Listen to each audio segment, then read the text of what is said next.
Hello बच्चों, कैसे हैं आप सब। देखिए, हम लोगों ने अपने सॉल्यूशन वाला पार्ट बहुत अच्छे से कंप्लीट कर लिया है। अब हम उसी चैप्टर में आगे बढ़ते हैं, क्योंकि हमारे चैप्टर का नाम था सॉल्यूशन एंड कॉलिगेटिव प्रॉपर्टीज़। तो अब हम अपनी कॉलिगेटिव प्रॉपर्टीज़ शुरू करेंगे।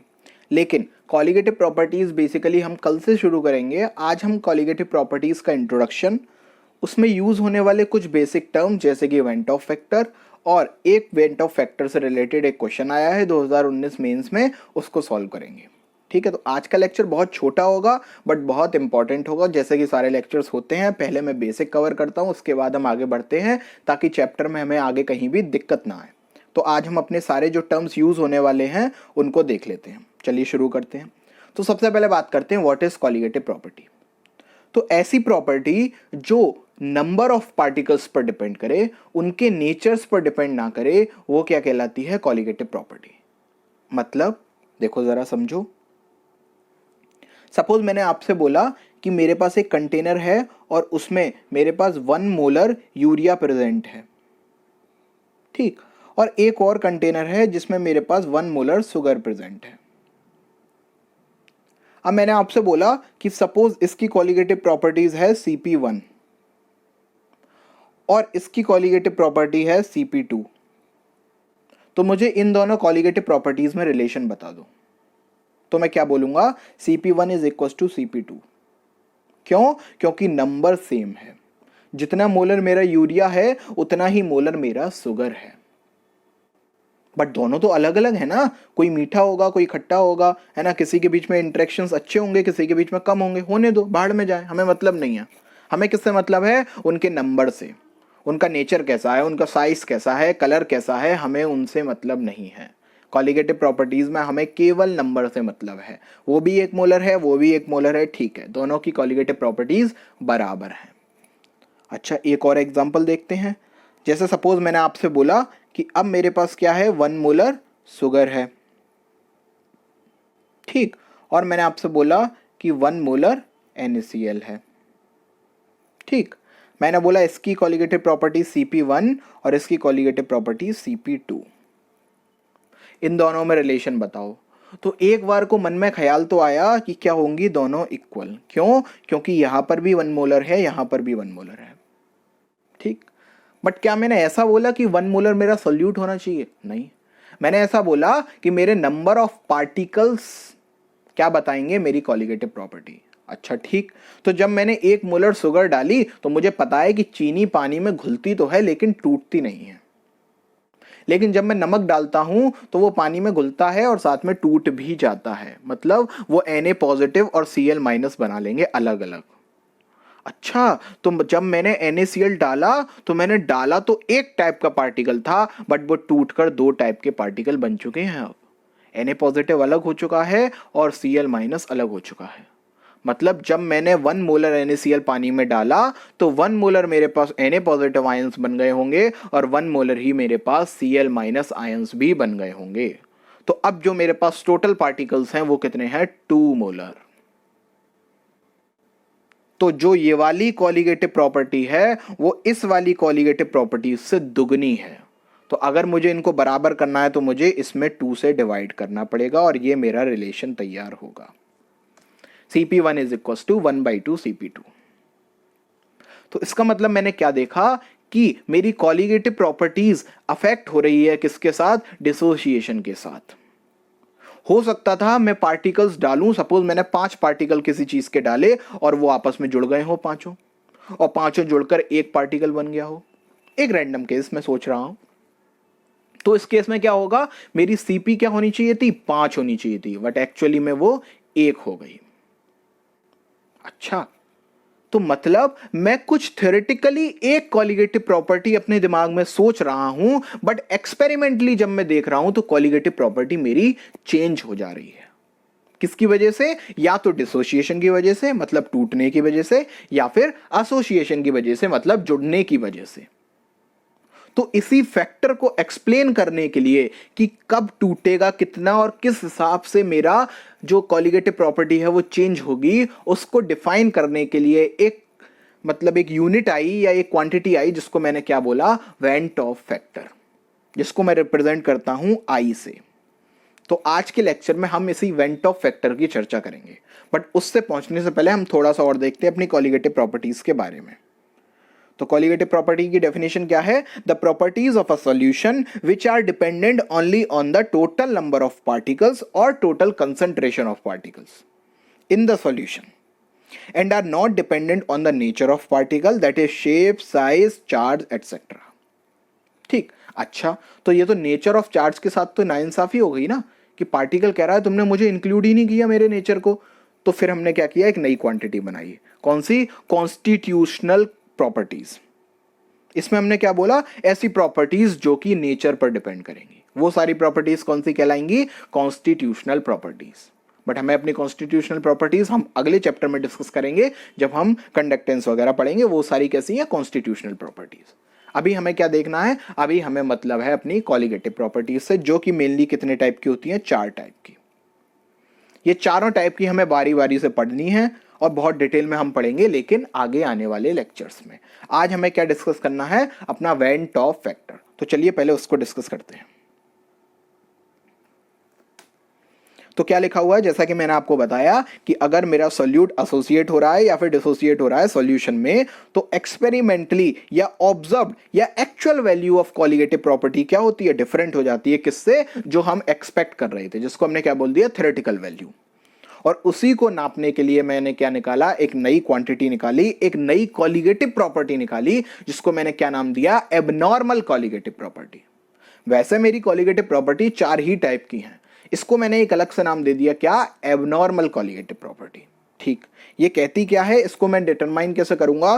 तो I इज इक्वल टू, आई क्या है मेरा? Went of factor. ठीक, आई क्या है मेरा? Went of factor. इसको मैं डिटरमाइन कैसे करूंगा? तो ऊपर मैं लिखूंगा मेरी एक्सपेरिमेंटल कितनी प्रॉपर्टी आ रही है, ठीक है, और नीचे में क्या लिखूंगा? कितनी आनी चाहिए थी। फॉर एग्जाम्पल, मैंने आपसे बोला कि मेरे पास 2 मोलर NaCl था, है ना, और वो पानी में जाने के बाद 100% डिसोसिएट हो गया, तो मुझे वेंट ऑफ फैक्टर की वैल्यू बताओ। ठीक है, तो मैंने क्या बोला कि मेरे पास 2 मोलर NaCl था, मतलब उसकी कॉलिगेटिव प्रॉपर्टीज जो थ्योरेटिकली आनी चाहिए थी, वो मेरे अनुसार कितनी आनी चाहिए थी? 2 मोलर। ठीक, लेकिन जब मैंने उसको पानी में डाला तो क्या हुआ? वो तो टूट चुका है, और टूट गया तो 2 मोलर Na पॉजिटिव बना लिए उसने और 2 मोलर Cl माइनस भी बना लिए होंगे। तो अब टोटल पार्टिकल कितने हो गए सॉल्यूशन में? 4 मोलर। तो एक्सपेरिमेंटली कितना आया? 4। तो इसको मैंने काटा, तो वेंट ऑफ फैक्टर की वैल्यू कितनी आई? 2। ठीक, कब? जब मैंने क्या बोला? 2 मोलर सॉल्यूशन में 2 मोलर NaCl का सॉल्यूशन 2 मोलर NaCl का सॉल्यूशन है, और उसमें 2 मोलर NaCl जो है वो पूरा कंप्लीटली डिसोसिएट हो चुका है। तब हो सकता था 40% डिसोसिएट हो सकता था 50% डिसोसिएट हो, तब भी हम निकालेंगे। तो उसके लिए हम अपना एक जनरल फॉर्मूला निकालेंगे, उससे करेंगे। बट उससे पहले और फॉर्मूले भी हम किसी और टर्म में भी डिफाइन कर सकते हैं। ये हमने किस में बताया? हमने कंसंट्रेशन के टर्म में बोल दिया। अब हम क्या बोल सकते हैं? हम नंबर ऑफ पार्टिकल्स के टर्म्स में भी बोल सकते हैं, कि हमने क्या एक्सपेक्ट किया था कि सपोज मैंने 2 मॉलिक्यूल NaCl के डाले थे, तो मैंने क्या एक्सपेक्ट किया था? मेरी कॉलिगेटिव प्रॉपर्टी क्या होनी चाहिए? 2। बट वो क्या हुआ? वो टूट गया, तो 2 Na बन गए और 2 Cl बन गए। तो टोटल मॉलिक्यूल्स कितने हो गए? पार्टिकल्स कितने हो गए? 4। ठीक है, मैं मोल्स में भी बोल सकता हूं कि मैंने 2 मोल NaCl डाला, तो मेरी कॉलिगेटिव प्रॉपर्टी कितनी होनी चाहिए थी? 2 मोल, है ना। बट वो क्या हुआ? 2 मोल Na बन गए, 2 मोल Cl बन गए, तो मैंने नंबर ऑफ मोल्स भी डिफाइन कर दिया। अब नंबर ऑफ मोल्स क्या होता है? Mass upon molar mass. तो अगर मुझे मोलर मास में डिफाइन करना हो तो मैं क्या बोलूंगा कि नंबर ऑफ मोल्स ऊपर किसके लिखे जाएंगे? थ्योरेटिकली, है ना। तो थ्योरेटिकल जब नंबर ऑफ मोल्स में ऊपर लिखूंगा तो मास अपॉन मोलर मास, तो थ्योरेटिकल का मोलर मास जो है वो डिनोमिनेटर में आ जाएगा। ठीक, सॉरी, एक्चुअल का जो मोलर मास है वो कहां आ जाएगा? डिनोमिनेटर में, और थ्योरेटिकल वाला कहां पहुंच जाएगा? ऊपर। तो अगर मुझे मोलर मास के टर्म में डिफाइन करना हो तो मैं क्या बोलूंगा? थ्योरेटिकल मास ऊपर लिखूंगा और एक्सपेरिमेंटल मास नीचे लिखूंगा। मतलब जितनी आनी चाहिए थी वो ऊपर लिखूंगा और जितनी एक्चुअल में आई उसको नीचे लिखूंगा। लेकिन जब मैं नंबर ऑफ मोल्स में डिफाइन करना होगा तो जितनी आनी चाहिए थी वो लिखूंगा नीचे और जितनी आई वो लिखूंगा ऊपर। Experimental upon theoretical when we discuss in terms of concentration, number of moles or number of particles, but theoretical upon experimental when we consider it in the terms of molar mass. चलिए next चीज देखते हैं। Next बात लिखी हुई है, अगर I 1 से बड़ा है तो इसका मतलब है डिसोसिएशन हो रहा होगा। ऑब्वियस है, देखो आई 1 से बड़ा का मतलब क्या है कि मेरी एक्सपेरिमेंटल वैल्यू ज्यादा रही होगी थ्योरेटिकल वैल्यू से। और एक्सपेरिमेंटल वैल्यू कब आएगी ज्यादा? जब मेरे सॉल्यूशन में एक्चुअल नंबर ऑफ पार्टिकल्स से पार्टिकल्स बढ़ जा रहे होंगे। मतलब जितने मैंने एक्सपेक्ट किए उससे ज्यादा हो गए तो क्या होगा, मेरी वैल्यू 1 से बड़ी आ जाएगी। और वो ज्यादा कब होंगे? जब मेरा ऑब्वियसली पार्टिकल टूट रहा होगा। तो जब आई ग्रेटर देन 1 है तो क्या होगा? डिसोसिएशन। जब आई लेस देन 1 है तो क्या हो रहा होगा? एसोसिएशन। मतलब पानी में जाने के बाद वो चीजें जुड़ रही होंगी। ठीक, चलो तो अब हम उन्हीं के बीच में रिलेशन निकाल लेते हैं कि जब मेरा कोई पार्टिकल टूट रहा है ना, तो उसमें वेंट ऑफ फैक्टर का और डिग्री ऑफ डिसोसिएशन का क्या रिलेशन निकलेगा। तो उसके लिए हमें थोड़ा सा कहां जाना पड़ेगा? केमिकल इक्विलिब्रियम में। वहां पर हमने रिएक्शन को पढ़ना भी सीखा होगा, वो हमें स्टोइचियोमेट्री में सीख गए होंगे, और हमने रिएक्शन को स्टडी करना सीखा होगा। मतलब हमने इक्विलिब्रियम के टाइम पर क्या होता है उसको स्टडी करना सीखा होगा। ठीक है, तो मैं मानकर चल रहा हूँ आपको आता होगा, मैं थोड़ा थोड़ा एक्सप्लेन कर दूंगा। चलिए देखते हैं। जैसे कि सपोज मैंने एक इलेक्ट्रोलाइट लिया AXBY। इलेक्ट्रोलाइट क्या होता है? जो पानी में जाने के बाद कंप्लीटली डिसोसिएट हो जाए। तो AXBY में कितने एटम है? A के X एटम है और B के Y एटम है। तो जब वो पानी में जाएंगे तो A के X एटम अलग हो जाएंगे, B के Y एटम अलग हो जाएंगे। तो वही मैंने रिएक्शन लिख दी, क्या? AXBY gives X A atom और Y B एटम। और उनके ऊपर चार्ज कैसे निकाला? क्रॉस वैलेंसी करके। तो वो हमें पता है। ठीक, चलो हाँ, तो अब सबसे पहले मुझे रिएक्शन को स्टडी करना आना चाहिए। जैसे हमने ग्राफ स्टडी करना सीखे वैसे ही हमें रिएक्शन को भी स्टडी करना आना चाहिए, जो कि आप मोल में सीख चुके होंगे। बट थोड़ा सा मैं आपको यहां पर फिर से बता दे रहा हूं। इस रिएक्शन का मतलब क्या है उसको समझो। स्टोइचियोमेट्री पर ध्यान दो। AXBY के आगे कुछ नहीं लिखा हुआ, इसका मतलब वहां पर 1 मान लेते हैं। A के आगे X लिखा हुआ है और V के आगे Y लिखा हुआ है। इसका मतलब है कि जब मेरे AXBY का 1 मोल टूटेगा तो मेरे A के X मोल बनेंगे और B के Y मोल बनेंगे। ठीक, अगर मैंने आपसे बोला कि AXBY के मेरे पास 3 मोल्स हैं, ठीक, और तीनों के तीनों टूट गए, तो क्या हुआ? मेरे A के कितने मोल्स मिलेंगे अब मुझे? 3x। क्यों? क्योंकि 1 से अगर x मिल रहे हैं तो 3 से मुझे कितने मिलेंगे? 3x। और B के कितने मिलेंगे? 3y। ठीक, अगर मैंने आपसे बोला AXBY के हाथी मोल्स टूट गए तो A के कितने मिलेंगे? x इंटू हाथी, और B के कितने मिलेंगे? y इंटू हाथी। ठीक है, चलो तो अब आगे बढ़ते हैं। मैंने आपसे बोला कि T इज इक्वल टू 0 पर, मतलब जब मैं अपने रिएक्शन को स्टडी करना शुरू कर रहा हूं तब मैंने देखा कि AXBY के मेरे पास C मोल्स थे, या मैं क्या बोल सकता हूं? C कंसेंट्रेशन थी। मैं अभी किसके टर्म में बात कर रहा हूं? नंबर ऑफ मोल्स के। तो मैं नंबर ऑफ मोल्स लेके चलूंगा। मैंने बोला कि C नंबर ऑफ मोल्स मेरे किसके हैं? AXBY के। ठीक है, एक time T is equal to equilibrium आया जब मेरे AXBY के C में से C अल्फा मोल्स क्या हो गए? डिसोसिएट हो गए।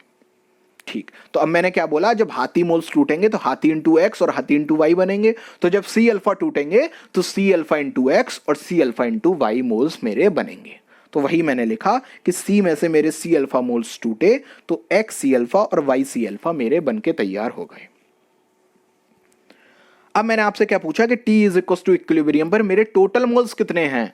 तो टोटल मोल्स गिन लो, X के जोड़ दो, Y के जोड़ दो और C के जोड़ दो। अब जो बचे, मतलब AXBY के जितने भी बचे वो कितने बचे? C में से C अल्फा घटाकर जो भी बचे, तो वो मेरे कितने हैं? सबको मैंने ऐड किया तो वो मेरी वैल्यू आई कुछ इतनी। इसमें मैंने x प्लस वाई को क्या लिख लिया? n। अभी n क्या है डिस्कस करेंगे आगे। तो ये फॉर्मूला क्या निकल कर आया? इतना। तो ये एक्चुअली में क्या है? ये एक्चुअली में है कि मेरे डिसोसिएट होने के बाद अब जो मेरे टोटल मोल्स प्रेजेंट हैं किसमें? सॉल्यूशन में। मतलब अगर मैं NaCl के टर्म्स में बात करूं तो डिसोसिएट होने के बाद जो 2 मोल्स अब मेरे प्रेजेंट हैं, जब मैंने 1 मोलर NaCl डाला तो अब मेरे पास 2 मोलर पार्टिकल्स हैं। तो ये संख्या मुझे 2 मोलर पार्टिकल्स बता रही है एक्चुअली में 100% डिसोसिएशन होने के बाद। ठीक, लेकिन मैं क्या एक्सपेक्ट कर रहा था? सॉल्यूशन में कितनी कॉलिगेटिव प्रॉपर्टी होनी चाहिए? 1। क्यों? क्योंकि मैंने एक ही NaCl का मॉलिक्यूल उसमें डाला। तो अब मैंने इसमें कितने डाले हैं? मैंने AXBY के एक्चुअली में डाले हैं C। तो मैं क्या एक्सपेक्ट कर रहा हूं? मेरी थ्योरेटिकल जो कॉलिगेटिव प्रॉपर्टी आनी चाहिए थी वो कितनी आनी चाहिए थी? C moles. ठीक, तो अब मैं क्या निकालूंगा? I क्या कहता है? Experimental upon theoretical. तो एक्सपेरिमेंटल कितनी आई? इतनी पूरी। और थ्योरेटिकल कितनी है C। इन दोनों को जब मैंने डिवाइड किया तो C से C कैंसिल हो गया और जो मेरी फाइनल वैल्यू आई I की वो कितनी आई 1 + n-1 इंटू अल्फा। और काम की चीज क्या है, यही फॉर्मूला। इस फॉर्मूले पर डायरेक्ट 2019 में सवाल आया 7 साल बाद, नहीं मतलब 7-8 साल बाद इतनी लगभग आया था। उससे पहले बहुत सालों तक सवाल डायरेक्ट वेंट ऑफ फैक्टर पर कभी नहीं आया और उसने डायरेक्ट इस बार सवाल पूछ लिया 2019 में। तो इस पे फॉर्मूले पे बेस्ड हम सवाल अभी करेंगे। अभी काम की चीज क्या है कि हमें इस फॉर्मूले को क्या करना है, रट्टा। ठीक है, तो रट्टा मान लो 1 + n-1 इंटू अल्फा। अब एक चीज पेंडिंग है कि इसमें n क्या चीज है। n इज इक्वल टू क्या है, x + y। मतलब मेरा 1 मोल रिएक्टेंट से मेरे प्रोडक्ट में कितने मोल्स बने वो मेरा क्या देगा, n देगा। मतलब मैंने क्या बोला कि सपोज मेरे पास 1 मोल A था, ठीक, रिएक्शन हुई कुछ और उससे मेरे 2 मोल B बन गए और 4 मोल C बन गए। तो n की वैल्यू क्या हो गई, n की वैल्यू हो गई 6, 2 + 4। ठीक है, चलो नेक्स्ट मैंने क्या बोला कि सपोज मेरे पास 2 मोल्स थे A के और उससे 3 मोल्स बन गए B के और 1 मोल बन गया C का। तो n की वैल्यू क्या हुई, तो 4 मत बोल देना। क्यों, मैंने क्या बोला, जब रिएक्टेंट का 1 मोल था उससे कितने प्रोडक्ट के मोल बने मुझे वो बताने हैं, वो मेरा x + y है। तो मेरे 2 से B के 3 मोल बन रहे हैं और C का 1 मोल बन रहा है। तो 1 से कितना बनेगा, 1 से बनेगा इसका 3/2 और इसका 1/2। तो अब इन दोनों को ऐड करो तो 3/2 + 1/2 क्या हो जाएगा, 4/2, दैट इज इक्वल टू 2। तो n की वैल्यू क्या हो गई, 2 हो गई। तो इस चीज को याद रखना। वही मैंने यहां पर लिखा है क्या कि n क्या है, number of particles in which 1 molecule of electrolyte dissociate. मतलब 1 मॉलिक्यूल मेरा इलेक्ट्रोलाइट का कितने मॉलिक्यूल में डिसोसिएट हो रहा है फर्दर, वो मेरा क्या है, n है। अगर कहीं पर लिखा हो 2 मॉलिक्यूल से इतने मॉलिक्यूल मिल रहे हैं तो चुपचाप 2 से डिवाइड कर 1 मॉलिक्यूल से कितना मिल रहा है वो निकाल लेना और वही आपका क्या हो जाएगा, n। ठीक, नीचे कुछ एग्जाम्पल हैं। क्या है, सबसे पहले है NaCl मेरा 100% आयनाइज हो गया। ठीक है, तो n की वैल्यू क्या हो जाएगी, 2, क्योंकि Na किस में टूटेगा, Na पॉजिटिव और Cl-। तो n की वैल्यू हो गई 2। इस फॉर्मूले में लगा दो 1 + 2 - 1 और अल्फा कितना हो गया, 100% आयनाइज, मतलब 100/100। तो ये तो 1 हो गया और ये कितनी आ गई वैल्यू, सॉल्व करके 2। और ऑब्जर्व भी हो रहा है कि जब मैं 1 मोलर डालूंगा तो 1 मोलर Na बन जाएगा, 1 मोलर Cl-। तो वैल्यू कितनी आएगी, 2/1, that is equal to 2। Same BaCl2 में अब इसमें क्या होगा, 2 Cl और 1 Ba2 पॉजिटिव, तो इसकी वैल्यू क्या हो जाएगी, 3। ठीक, नेक्स्ट देखो K4FeCN6 और बोल रहा है 75% आयनाइज हुआ। तो अब इसमें क्या लगेगा, फॉर्मूला लगाने की जरूरत पड़ेगी। ठीक है, सबसे पहले K4FeCN6 को समझो। अगर आपने ऐसा कंपाउंड नहीं देखा हो तो मैं आपको बता दूं, ये कोऑर्डिनेशन कंपाउंड्स होते हैं। इनको हम आगे आने वाले कोऑर्डिनेशन कंपाउंड हमारा चैप्टर है उसमें हम चर्चा करेंगे। इनको जब डिसोसिएट करते हैं तो क्या होता है कि जो ये मेरा जो आयनाइजेशन स्पीयर है ना वो अलग हो जाएगा और कोऑर्डिनेशन स्पीयर अलग। मतलब 4 तो K पॉजिटिव मुझे मिल जाएंगे डिसोसिएट होने के बाद और एक मेरे पास पूरा FeCN6 का पे माइनस, ये पूरा मुझे मिलेगा। ये आपस में डिसोसिएट नहीं होते, ये अपने आप में एक चार्ज बनाकर रहता है। अभी मान लो, बाद में डिस्कस कर लेंगे जब हम वो चैप्टर पढ़ेंगे। तो क्या हुआ, मुझे सॉल्यूशन में जब मैंने इसको घोला तो मुझे कितने मोल्स मिल गए, 5। 1 मोल को जब मैं घोलूंगा तो 5 मिलेंगे। तो n की वैल्यू कितनी हो गई, 5 हो गई। क्या बोल रहा है, 75% आयनाइज हुआ। तो चलो फॉर्मूला लगाते हैं, 1 + 5 - 1 इंटू 75/100। ठीक, 75% मतलब 75/100। ठीक, 1 + 4 इंटू 75/100। तो 4 से अगर 100 काटूंगा तो कितने बार, 25 बार, और 25 3 जा, और 3 + 1 कितना आ गया, 4। तो सॉल्व करके I की वैल्यू कितनी आ गई, 4। तो सिंपल इसी तरीके से निकाला जाएगा। चलो नेक्स्ट देखते हैं। नेक्स्ट है relation between degree of association beta and I. अब मैंने क्या बोला कि सपोज मेरा कोई सॉल्यूशन, मैंने 4 मोल्स किसी के डाले और क्या हुआ कि 2-2 मॉलिक्यूल आपस में जुड़ गए। तो मुझे जो सॉल्यूशन में एक्चुअली जो कॉलिगेटिव प्रॉपर्टी मिली वो कितनी मिली, 2 मोल। ठीक, क्योंकि 2-2 मॉलिक्यूल जुड़ गए मेरे और जो मेरा नया जो तैयार हुआ वो कितना हुआ, 2 मोलर सॉल्यूशन मेरा तैयार हुआ। ठीक है, बहुत अच्छी बात है। तो चलिए इनको कैसे निकालेंगे, तो इनके लिए अलग रिएक्शन लिखनी पड़ेगी। अब मैं क्या बोल रहा हूं कि मैंने ए के एन मॉलिक्यूल सपोज ले लिए और उनको जब मैंने पानी में डाला तो क्या हुआ, वो सारे जुड़ गए और एक नया मॉलिक्यूल बना लिया ए एन। ठीक है, ठीक। तो अब इस रिएक्शन को जरा स्टडी करो। इस रिएक्शन को स्टडी करने पर क्या पता चल रहा है कि जब मैं ए के एन मोल्स यूज करता हूं तो मुझे ए एन का 1 मोल मिलता है। ठीक, जब मैं ए के एन मोल यूज करता हूं तो ए एन का मुझे 1 मोल मिलता है। मतलब जब मैं ए के 1 मोल यूज करूंगा तो मुझे ए एन का 1/n मोल मिलेगा। अच्छा, अगर मैं ए के हाथी मोल यूज करूंगा तो मुझे ए एन का हाथी अपॉन एन मोल मिलेगा। ठीक, अगर मैं ए का सी बीटा मोल यूज करूंगा तो मुझे ए एन का सी बीटा अपॉन एन मोल मिलेगा। हाँ, यही लिखा हुआ है यहां पर, क्या कि सी में से सी बीटा मोल्स मेरे क्या हो गए, यूज हो गए, तो मुझे ए एन के क्या मिले, c beta upon n moles मिल गए। ठीक, फिर से क्या है ये, इक्विलिब्रियम पर कहानी। तो टोटल मोल्स देख लो, टोटल मोल्स क्या है, c minus c beta plus c beta upon n. ठीक, तो टोटल जब मैंने इसको सॉल्व किया तो क्या आया, 1 plus n minus 1 upon n minus 1 into beta. ये क्या आ गई मेरी ऑब्जर्व्ड, और थ्योरेटिकल कितनी होनी चाहिए थी, सी। तो फिर से डिवाइड दिया तो सी से सी क्या हो जाएगा, कैंसिल, और आई की वैल्यू क्या आ जाएगी, 1 plus 1 upon n minus 1 into beta. ये क्या हो गया मेरा एसोसिएशन के केस में डिग्री वेंट ऑफ फैक्टर निकालने का फॉर्मूला। ये भी आपको ऐसे ही रटा हुआ होना चाहिए।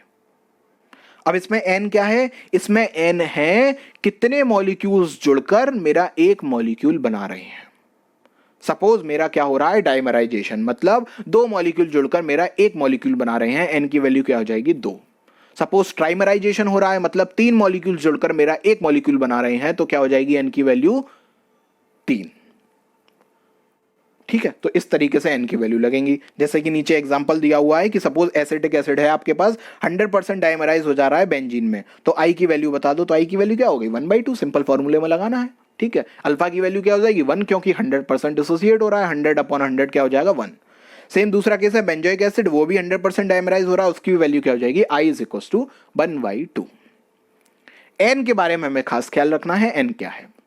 ठीक है, कितने मॉलिक्यूल्स जुड़कर एक मॉलिक्यूल बना रहे हैं।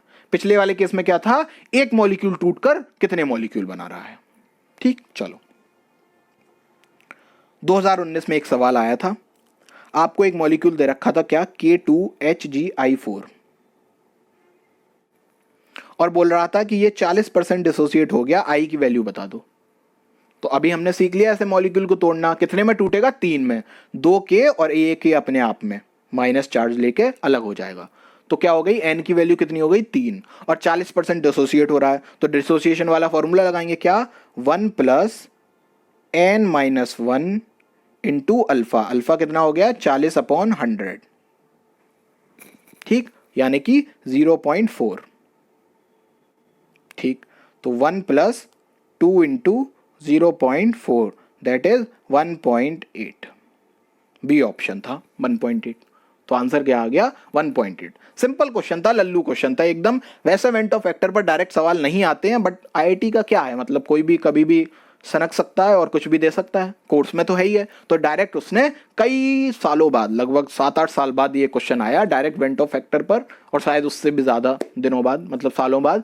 तो बस इतना ही था, 2019 में ये क्वेश्चन आया था वेंट ऑफ फैक्टर पर सीधे। लेकिन वेंट ऑफ फैक्टर मेरा चारों कॉलिगेटिव प्रॉपर्टीज़ में बहुत अच्छे तरीके से तबीयत से यूज़ होगा, तो इसलिए आपको वेंट ऑफ फैक्टर की तमीज़ से नॉलेज होनी चाहिए। ठीक है, उसकी डेफिनेशन क्या है, वो क्या कहता है, ये सब हमें पता होना चाहिए। एक बात और, जो भी हम कॉलिगेटिव प्रॉपर्टी कल हम स्टडी करेंगे वो सभी वैलिड हैं केवल वेरी वेरी डाइल्यूट सॉल्यूशन के लिए।